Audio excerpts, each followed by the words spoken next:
Star Trek and the false lie it projects that man can fix man's problems. As a fan of the original series, I grew up refusing to go out with my friends on Saturday nights until I finished watching my episode of The Next Generation. I was also a devout fan of Deep Space Nine. I thought that was a really underrated show, very good writing. So I feel like I have a sci-fi nerd decoder ring that gives me some perspective on this.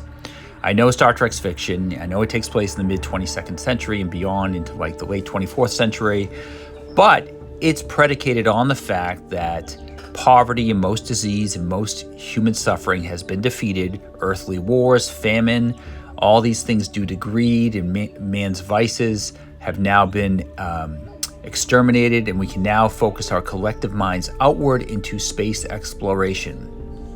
The problem with that is, throughout the Bible, it says how wretched man is. In the book of Romans, it says there's nothing good in me. The book of Jeremiah says the heart is deceitful above all things.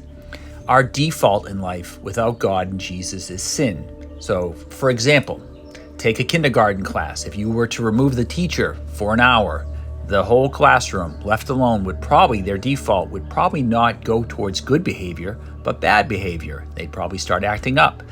That's just one data point.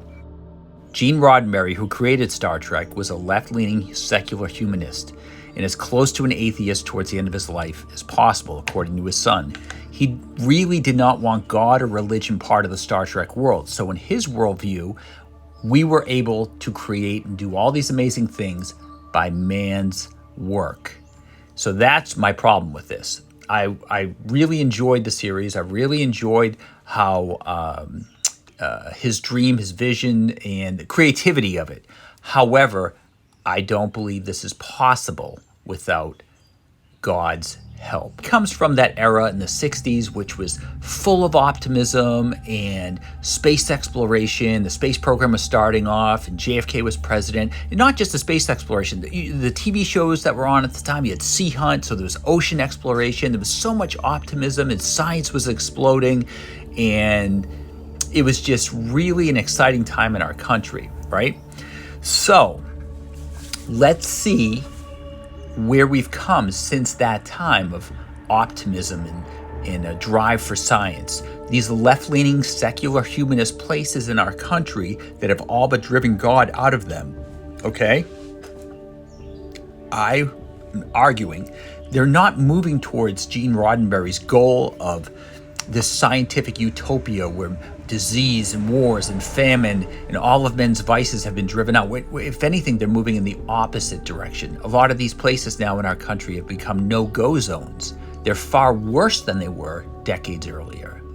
So that's my thesis. You remove God from the equation and you will go in reverse. You will go in the absolute opposite direction than where Star Trek was projected to go. My opinion, to bring God back into the public sector and back into our lives.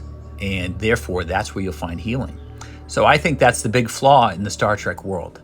Again, I enjoyed it growing up, and it was a big part of my childhood, and that's just my thoughts. What are your thoughts?